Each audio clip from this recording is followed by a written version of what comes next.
Hi, Westlight. Hope you all are safe and well.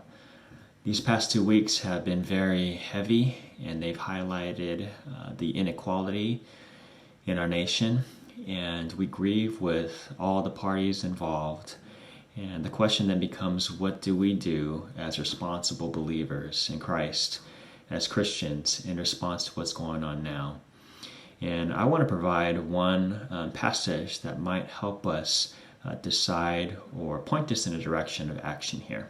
And so the passage comes from Matthew 5:39, which states, "If someone strikes you on the right cheek, turn to him the other also."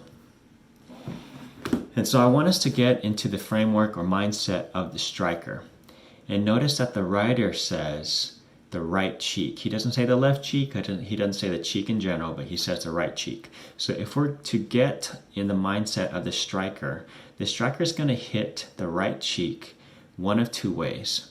The first way is that he can deliver a punch with his left hand, or he can deliver a backhanded, right-handed slap. Those are his two options, right? To hit the right cheek. Now, in Jesus' time, the striker would not use his left hand because the left hand was used for unclean practices. And so it was characterized as impure.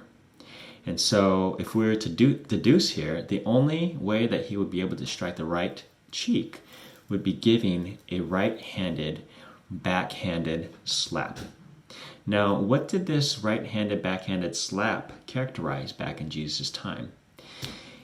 This type of slap was a slap given by a superior to an inferior, a king to a servant, a father to a son, a slave owner to a slave. So it communicated dominance. So the writer, he says, after he strikes your right cheek, simply turn the other cheek, which of course is his left. So the striker then has two options with hitting the left cheek.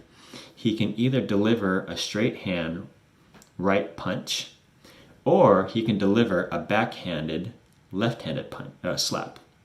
And as reason stated previously, he wouldn't use the left arm because it's impure. And so if we were to deduce, what he's saying is that if you turn the left cheek, then you challenge him to punch you with his right hand. Now, what was this punch symbolic of during that time? This punch was symbolic of an equal punching another equal. A friend punching a friend. So the writer is saying if he dehumanizes you by him stating to your community and to others watching, by first giving you a right-handed, backhanded slap saying that you are inferior, then turn your left cheek and see if he then punches your left-handed or your left cheek with your right hand, which then will communicate to the community that he sees you as an equal. Now, many individuals, in my opinion, have misinterpreted this passage to mean that as Christians, we're just passive. If somebody punches us on one side, then we're just going to give them another cheek to punch us and dominate us again. But no, if we interpret it within Jesus' time and culture, he's saying that we should engage in non-violent, not passive, but active means that asserts our humanity, that assumes our humanity, and really communicates to us that we are equal. Now, to me, that this is a really powerful message.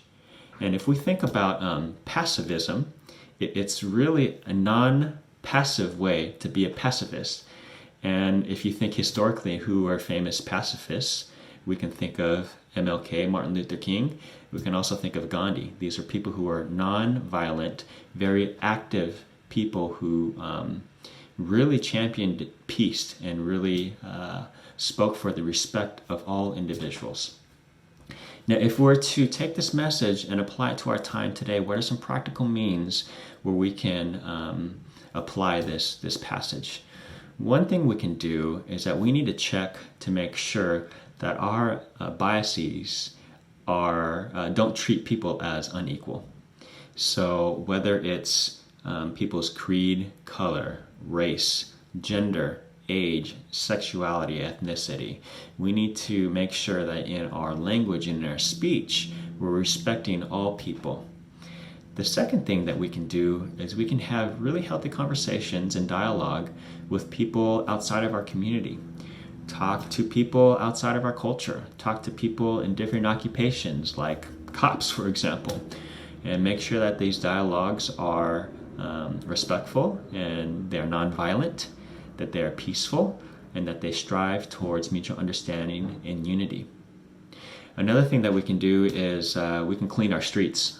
It's a mess out there, and if we are to clean our streets in a socially distanced manner with a mask on, that's another non-violent but very active way that we can contribute. Lastly, I know that a lot of individuals in our communities are protesting, and if you continue to do that, we ask that you do that again with the mask on and socially distanced, and in a way that is non-violent, that is peaceful, and that is respectful to all. So I hope that this passage is an encouragement to you. Please continue to take care of yourself, stay in good health. Blessings to all. Take care, Westlight.